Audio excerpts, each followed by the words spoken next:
Assalamualaikum warahmatullahi wabarakatuh.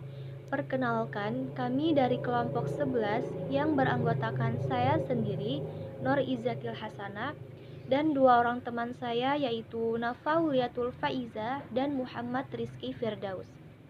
Di sini kami akan mempresentasikan hasil makalah kami yang berjudul Penyelesaian Sengketa Bisnis. Langsung saja, yang pertama yaitu pengertian sengketa bisnis. Sengketa bisnis adalah sengketa perdata yang biasa terjadi di dunia bisnis, baik di level nasional maupun internasional. Pada umumnya, sengketa bisnis timbul akibat perselisihan dalam melaksanakan isi kontrak bisnis. Para pelaku usaha harus menyadari pentingnya kontrak bisnis agar terhindar dari kekalahan pada saat terjadi sengketa.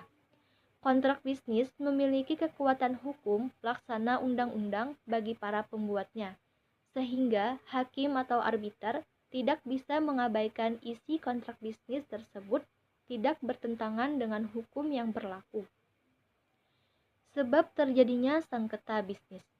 Sengketa atau konflik timbul bermula dari rasa ketidakpuasan dari salah satu pihak yang tidak menjalankan perjanjian yang sudah disepakati. Dengan kata lain, salah satu pihak telah melakukan prestasi.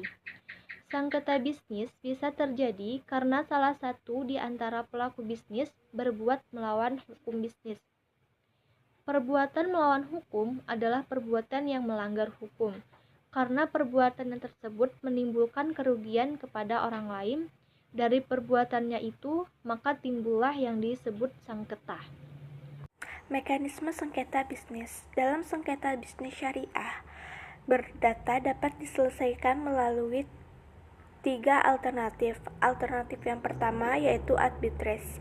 Arbitrase tata cara penyelesaian sengketa yang dibuat dalam suatu perjanjian yang memuat klausul arbitrase dibuat sebelum terjadi sengketa, dapat bersamaan dengan saat pembuatan perjanjian atau pokok sesudahnya. Alternatif yang kedua yaitu sistem perdamaian atau dikenal dengan ADR. Mekanisme menggunakan sistem ADR yang pertama harus konsultasi yang terlebih dahulu, yang kedua negosiasi, dilanjut dengan mediasi, dilanjut dengan konsiliasi, dan terakhir penilaian ahli. Alternatif yang ketiga yaitu ligitasi.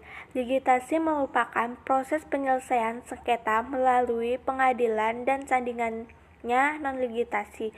Non-ligitasi sebagai proses di luar pengadilan sebagaimana disebut dalam undang-undang di Indonesia. Perkenalkan, nama saya Muhammad Rizky Firdaus. Berikut saya akan meneruskan penjelasan dari teman-teman saya yang tadi. Pembahasan berikutnya yaitu badan-badan sengketa bisnis. Ada 5 badan dalam sengketa bisnis. Yang pertama, Badan Arbitrase Nasional Indonesia. Yang kedua, Badan Arbitrase Pasar Modal Indonesia. Yang ketiga, Badan Arbitrase Syariah Nasional atau Basarnas. Yang keempat, Badan Arbitrase dan Mediasi Hak Kekayaan Intelektual. Yang kelima, Badan Arbitrase Komoditi Berjangka Indonesia.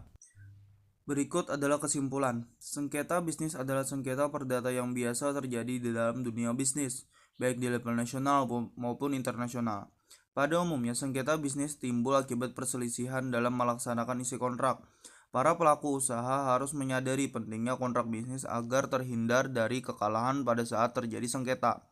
Kontrak bisnis memiliki kekuatan hukum laksana undang-undang bagi para pembuatnya, sehingga hakim atau arbiter tidak bisa mengabaikan isi kontrak bisnis tersebut, tidak bertentangan dengan hukum yang berlaku. Mekanisme penyelesaian sengketa bisnis syariah yang bersifat perdata secara